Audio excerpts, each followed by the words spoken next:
anggota DPR RI termuda. Saya baru nikah 3 bulan yang lalu, Pak. Saya baru nikah 3 bulan yang lalu. Setiap hari istri saya ngomel karena bangun pagi pulang malam. Jadi saya bangun pagi istri saya masih tidur, saya pulang malam istri saya udah tidur. Jadi honeymoon saya itu ke rumah-rumah warga. Kadang-kadang saya ajak dia, ngomel-ngomel sih. Kenapa kita nggak pergi-pergi? Ya saya ajak dia waktu kampanye di luar negeri. Kenapa? Karena dapil kita ini Jakarta Pusat, Selatan, dan luar negeri. Luar negeri di seluruh dunia, Bapak Ibu. Percaya nggak percaya, kemarin saya boleh tanya Mas Agung, saya keliling ke 10 negara kemarin. Kenapa? Banyak warga negara Indonesia yang kerja di sana. Di Malaysia, banyak pekerja migran. Di Hong Kong, Singapura, dan lain-lain. Setengah mati Bapak Ibu. Dan di sana pemilihnya beda sama Jakarta. Kalau Jakarta orangnya baik-baik Bu. Jadi orangnya baik, udah ngikut apa kita berikan timbal balik, saling percaya luar biasa. Kalau di luar negeri Bapak Ibu kita digoreng habis Bu, karena mereka sudah kritis sekali, udah kritis sekali. Jadi Bapak Ibu sekalian tadi yang dikatakan Mas Agung betul. Saya tahun 2019 saya maju dari Surabaya Sidoarjo. Waktu itu umur saya 25 tahun. Nggak ngerti Bapak Ibu. Kenapa kok saya bisa masuk politik? Saya cerita sejarahnya Bapak Ibu. Keluarga saya ini bukan dari keluarga politik. Jadi bapak saya pengusaha, ibu saya apoteker, nggak ada yang dimasuk di dunia politik. Tahun 2016, Bapak Ibu tahu ada pilkada DKI, mulai masuk. Panas kan pilkada DKI? Saya nggak ngerti politik Bapak Ibu. Saya ditunjuk pada waktu itu sebagai ketua tim pemenangan Pak Basuki Cahayapurnama dari Partai Golkar pada waktu itu. Saya nggak ngerti disuruh ngapain. Saya masuk ke sana juga nggak ngerti ini disuruh ngapain. Ya. Akhirnya kita buatkan acara 2.000 orang di Balai Sarbini penuh. Datang luar biasa. Kita bikin lagi di Britama 8.000 orang. Saya masuk Metro TV. Kita bikin fundraising. Bapak Ibu percaya nggak percaya? Pada waktu Pak Ahok kemarin kampanye itu, uangnya bukan uang dia Pak. Percaya nggak? Uangnya itu uang yang milih. Kenapa kok bisa? Karena saya salah satu yang buatkan acaranya. Jadi duduk dengan beliau itu, di sebelahnya beliau itu sekali duduk itu 50 juta. Kita ngumpulkan berapa? Sampai di akhir. Total ya sama tim-tim yang lain. Itu lebih dari 70 miliar. Itu. Tapi itu fenomena Bu. Karena dia punya kekhususan. Akhirnya gara-gara itu beliau tahun 2017 masuk, tahun 2018 ya intinya mendorong teman-teman anak-anak muda semuanya dari berbagai partai, bukan hanya dari Golkar aja, untuk nyalek, untuk mengisi parlemen. Jadi tahun 2019 saya memutuskan untuk maju. Tadi nggak disebutkan suara kita dapat berapa. Jadi tahun 2019 kita maju, kita dapat suara 86.000. Terbanyak nomor 5 saja tim 1. Terus kenapa kok nggak bisa, kok nggak jadi? Soalnya itu barusan di atas kertas C1 plano yang kita punya datanya. Di akhirnya keluarnya 60 ribuan. Kenapa kok bisa 60 ribuan? Ya saya juga nggak tahu kok bisa kayak gitu, ya kan? Akhirnya pada waktu itu kalau Bapak Ibu baca detik.com itu masih ada nama saya. Saya protes, didukung 5 partai pada waktu itu.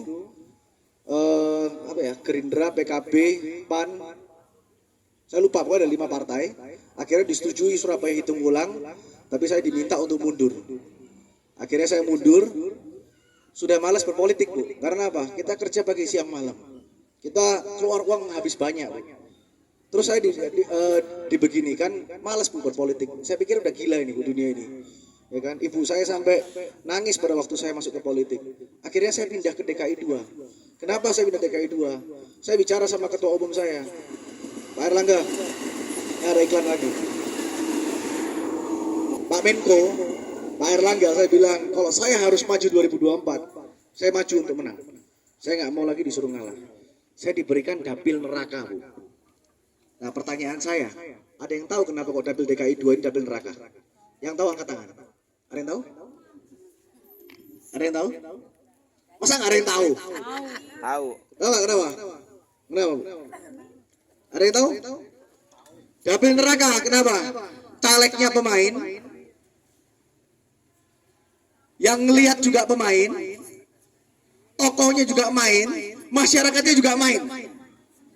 Semuanya main. Kenapa kok saya bilang main? Karena caleg DKI 2 ini semuanya pasti punya duit, Bu. Orang-orang terkenal. Jadi saya ngomong ini realitas. Kalau ada yang mau menyangga silakan. Ini realitas sekarang. Banyak yang main, Bu.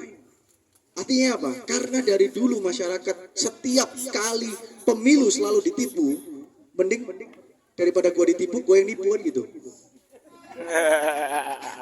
Nah, itu kejadian realitas yang terjadi di DKI 2. Kenapa? Saya kemarin tanya Bapak Ibu ke iklan lagi. Tim saya di Setiabudi. Saya ketemu sama warga. Saya tanya warga, Bu, 2019 nyoblos siapa? Dia mikir lama. Saya lupa, Mas.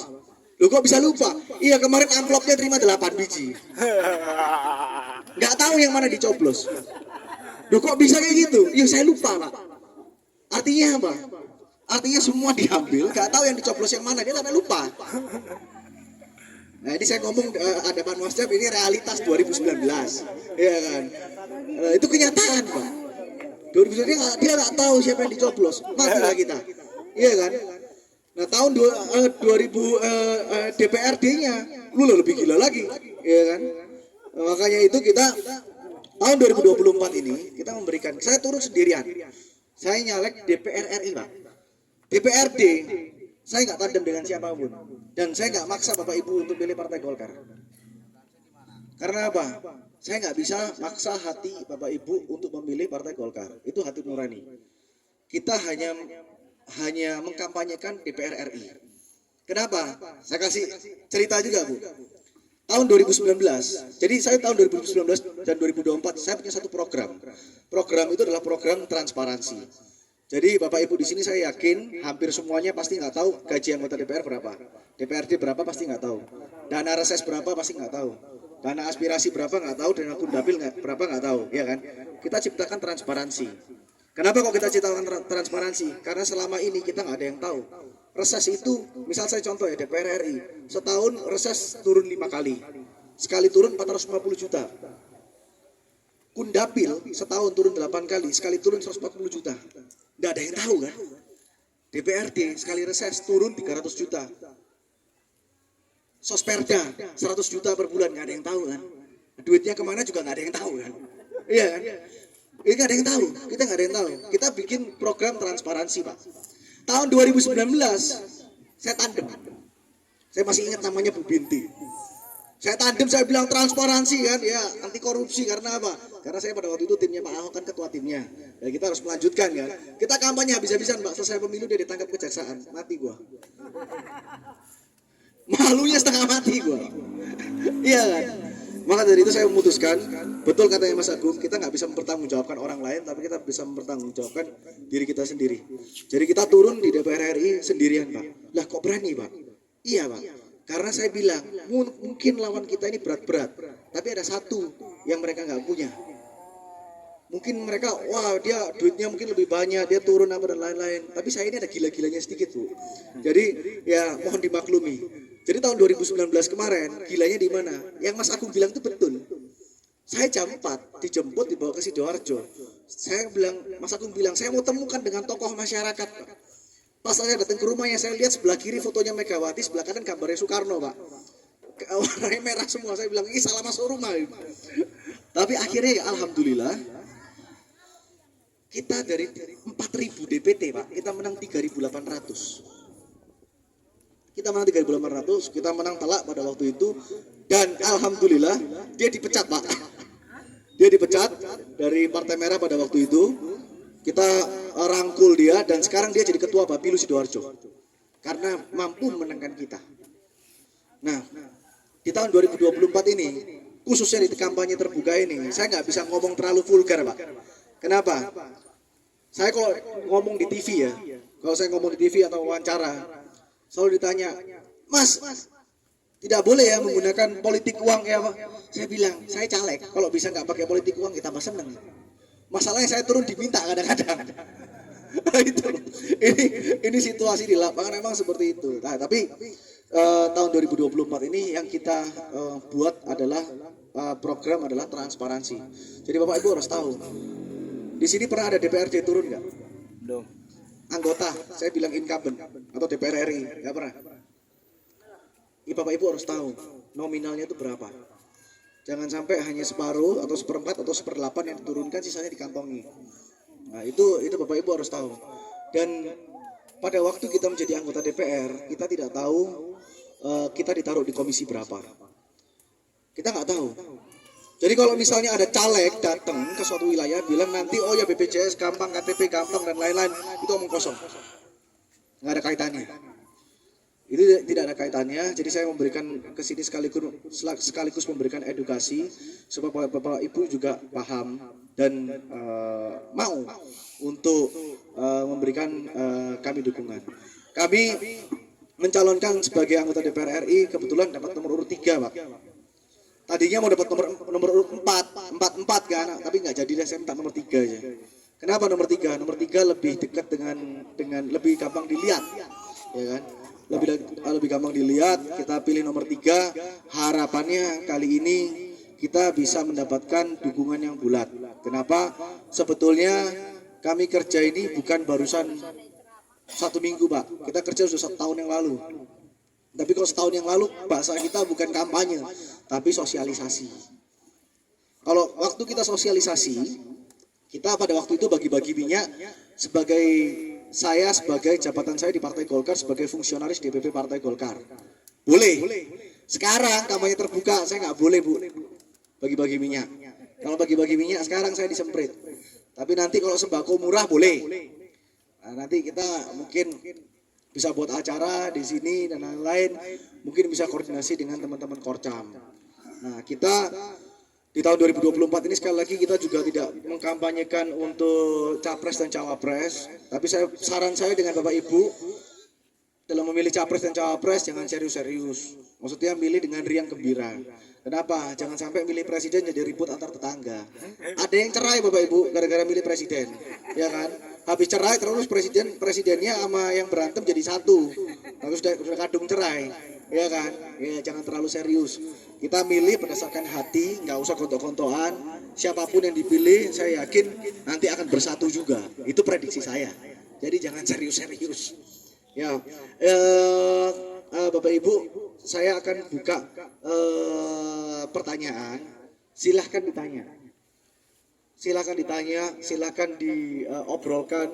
Saya berapapun pertanyaannya saya akan ladenin. Dalam arti apapun yang saya bisa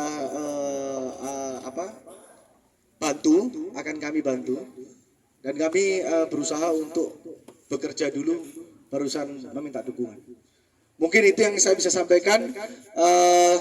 Kami buka pertanyaan, saya kembalikan ke ketua tim saya. Terima kasih. Assalamualaikum warahmatullahi wabarakatuh. DPR RI, siapa warga kita di sini yang ingin bertanya dengan Bapak? Ya, biar lebih jelas apa keinginan kalian, apa misinya, dan bagaimana perlu kalian pertanyakan. Kita terbuka, belak-belakan aja. Ya lagi.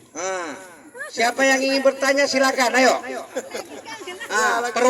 Tiap perwakilan dari karo-karo yang kalian punya arisan, kalian punya organisasi, kalian punya apa segala macam muda-mudi, silakan bertanya. Lagi. Siapa?